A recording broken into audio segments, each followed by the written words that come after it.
Apple today has announced plans to hold a special event on Tuesday, September 12th at 10 a.m. Pacific time, and the invites have already been sent out to the media. Like last year, the event will take place at the Steve Jobs Theater on the Apple Park campus in Cupertino, California. Now, the event is expected to be pre-recorded again, but as I mentioned before, invites did go out to media members, and so there will be people there watching the presentation in person, and if there's anything to go hands-on with, which I'm expecting there to be new devices, and then the media members will go and go hands-on with those devices. Now, if you want to speculate on the invite, now is your chance. I'm not going to give anyone anything. I'm not going to even talk about the invite. I will talk about it in the comments section, which is where I want you guys to go down and let me know what you think the invite means. We go wild sometimes. We read way too far into what the invite means and the colors and the design and everything, and oftentimes it doesn't really mean anything. But leave your best guesses in the comments down below. Let's have a conversation about it. The event in September is always an iPhone-centric event, and for the last 9 years or so, we've had a new Apple Watch to go alongside them. So here's a brief rundown of what we can expect to see at Apple's fall iPhone event. We're obviously expecting 4 new iPhone models this year, and they're all the same sizes as last year. So there's 2 standard models, one 6.1 inch and one 6.7 inch larger device. And that 6.7 inch standard iPhone is the iPhone 15 Plus, unless Apple decides to rename them. The Pro models will also have the same size, the 6.1 inch Pro and a 6.7 inch Pro Max, though there has been a lot of discussion on the Pro Max actually being named something else, and it might shift over to the Ultra name, but I'm still thinking it's going to be Pro Max, but I'd love to hear your final guess as well down in those comments.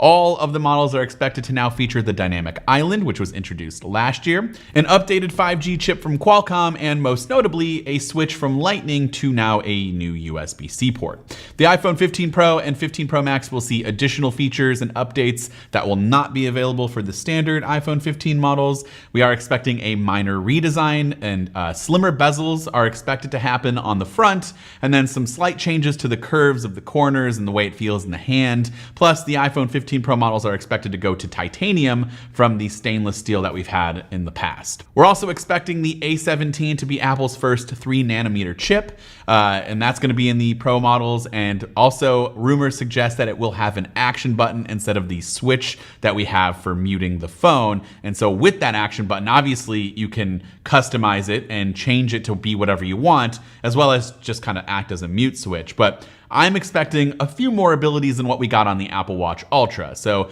we should be able to launch the camera app, toggle on the flashlight, access specific accessibility functions, launching into shortcuts, and so much more.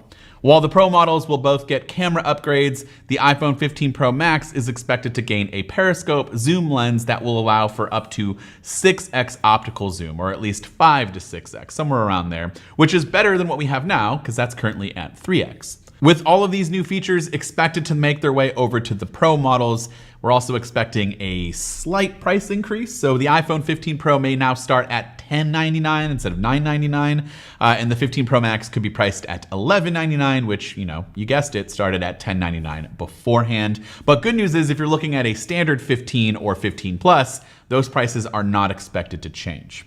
The Apple Watch Series 9 and Apple Watch Ultra again should make an appearance, but these updates have the potential to be minor in nature. Unless, of course, you consider the switch to a more powerful S-Series chip, which should pave the way for some advancements in the future models, as well as just making the watch more powerful and faster. And it's something that hasn't really been upgraded that substantial in a long time. And so technically, for us nerds out there, that is a pretty big upgrade, but I feel like for average consumers, like if I told my parents, hey, you should get this new watch because there's a new S-Series chip in there and it's just so much more power, they just wouldn't care. They want to know, what can we physically see? What new feature is like the sexy new feature out there?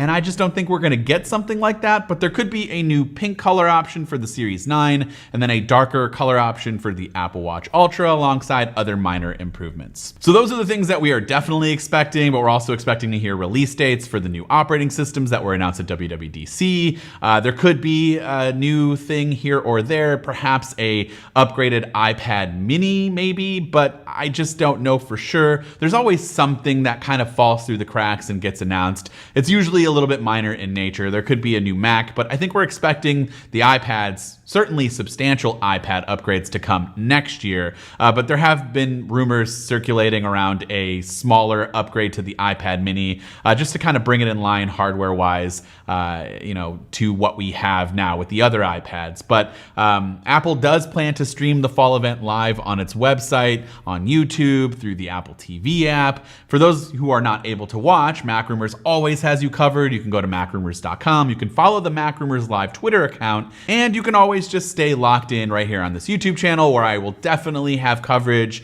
whenever the new devices get into my hands. I will go hands-on with them and all of that. And we'll also have brand new episodes of the Mac Rumors Show going over everything as well. So be sure to subscribe and follow along to all of that so you don't miss coverage on Apple's latest device announcements. This has been Dan with Mac Rumors. Thanks so much for watching, and I hope to see you around in the next video.